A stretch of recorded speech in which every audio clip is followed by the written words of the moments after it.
വിവാഹം കഴിഞ്ഞിട്ട് കുറെ വർഷമായി. ഭർത്താവ് നാട്ടിൽ തന്നെയുള്ളത്. ദുശീലോ വായ്നോട്ടോ അങ്ങനെ ഉപദ്രവിക്കുന്ന സ്വഭാവങ്ങളൊന്നുമില്ല. എല്ലാ സൗകര്യങ്ങളും ചെയ്തൊരു ഔട്ടിങ്ങിനും മറ്റോ കൊണ്ടുപോകും. പക്ഷേ ഒന്നും മിണ്ടാനും പറയാനും ഒന്നും സമയമില്ല. എപ്പോഴും ജോലി കഴിഞ്ഞ് വന്നാലും ഇല്ലെങ്കിലും ഏത് നേരവും ഫോണിൽ തന്നെയാണ്.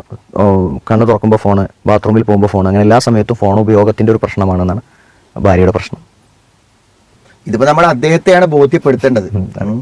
പിന്നെ ഇപ്പൊ നമുക്ക് ഇവരൊക്കെ ഒരു ആശ്വാസം കിട്ടാനുള്ളവർ നമ്മൾ ചോദിക്കുന്നത്. സത്യത്തിൽ ഇന്നത്തെ ഏറ്റവും വലിയൊരു പ്രശ്നം അതാണ്. അതായത് ഭാര്യ ഭർത്താക്കന്മാർ തമ്മിൽ എന്തില്ല, ആശയവിനിമയങ്ങളും സന്ദർഭങ്ങളും ഉണ്ടാവുന്നില്ല. ഇതിന്റെ ഒരു പ്രധാന കാരണം എന്ന് പറഞ്ഞാൽ മനുഷ്യന്റെ ജീവിതം പൊതുവെ എന്താ വെച്ചാൽ വളരെ തിരക്ക് പിടിച്ച ഒരു ജീവിതമാണ്. അതിലേക്ക് ഈ മൊബൈലും കൂടെ കടന്നു വന്നത് കൊണ്ട് എന്തില്ല വെച്ചാൽ നമ്മുടെ സമയങ്ങളെല്ലാം തെറ്റിയിട്ടാണ് പോകുന്നത്. ചിലപ്പോ ചില ആൾക്കാർ ഓടിങ്ങോട്ട് പള്ളിക്ക് വരും, ഞാൻ ആ മൊബൈൽ നോക്കി ഇങ്ങനെ ഇരുന്ന് നേരം വൈകിയാണ്. രാവിലെ ജോലി സ്ഥലത്തേക്ക് വൈകി വരുന്നവരോട് പ്രിൻസിപ്പാൾ എന്ത് വൈകി വെച്ചാൽ ഞാൻ അറിഞ്ഞില്ല, മൊബൈൽ നോക്കി അങ്ങനെ ഇരുന്ന് എന്ന് പറയും. അങ്ങനെ സമയം. അപ്പൊ ഇന്നത്തെ കാലത്ത് എന്താണ്, ആളുകൾ അങ്ങനത്തെ ഒരു തിരക്കിലാണ്. അപ്പൊ സമയം നിശ്ചയിക്കാത്ത ഒന്നും ഇന്നത്തെ കാലത്ത് നടക്കൂല. ഇപ്പൊ നീ ഖുർആൻ ഓതലുണ്ടോന്ന് ഒരാൾ ചോദിച്ചാൽ ഉണ്ട്, എപ്പോഴാ, അങ്ങനെയൊന്നുമില്ല, അപ്പോഴും ഓതില്ല എന്നർത്ഥം. ഞാൻ അവരെ സുബഹ കഴിഞ്ഞാൽ 4 പേജ് ഓതിയിട്ടേ വരുള്ളൂ, അങ്ങനെ ഓതുന്നുണ്ട്. എന്തിനു സമയം വേണം? അപ്പൊ നമ്മൾ ചോദിക്കുന്നു, നിങ്ങൾ ഭാര്യ ഭർത്താക്കന്മാരായി ജീവിക്കുമ്പോൾ നിങ്ങൾക്ക് പരസ്പര കടമയുണ്ട്. ഇന്നൊരു സൗജിക്ക് ആലേക്കാക്കാൻ ഒരു കടമ ഉണ്ടല്ലോ. അപ്പൊ ആ നിലക്ക് നമ്മൾ ചോദിക്കുന്നു, ആഴ്ചയിൽ നീയും നിന്റെ ഭാര്യയും തമ്മിൽ സംസാരിക്കുന്ന സമയം ഏതാണ്?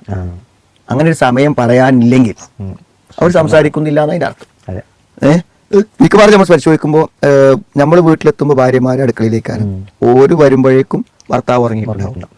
രാവിലെ നീച്ച് പള്ളിയിൽ പോകും, പിന്നെ അവിടുത്തെ എല്ലാ ചുറ്റുപാടും കഴിഞ്ഞ് തിരിച്ചു വരുമ്പോഴേക്കും അവർക്ക് ഓഫീസിൽ പോകാനാവും, കച്ചവടത്തിന് പോകാനാവും. പിന്നെ ഒഴിവ് ദിവസങ്ങളായിരിക്കും, അന്ന് അതിലേറെ വലിയ തിരക്കായിരിക്കും. അപ്പം അതുകൊണ്ട് പലരും എന്നില്ല നമ്മുടെ മനസ്സ് തുറന്ന് സംസാരിക്കാൻ ഇതിൻ്റെ ഏറ്റവും വലിയ വിഷമം അനുഭവിക്കുക ഭാര്യമാരാണ്. കാരണം നമുക്ക് എന്താണ്, പുറത്തിറങ്ങുന്നു, ധാരാളം ആളുകളെ കാണുന്നു, സംസാരിക്കുന്നു ഒക്കെ ഉണ്ട്.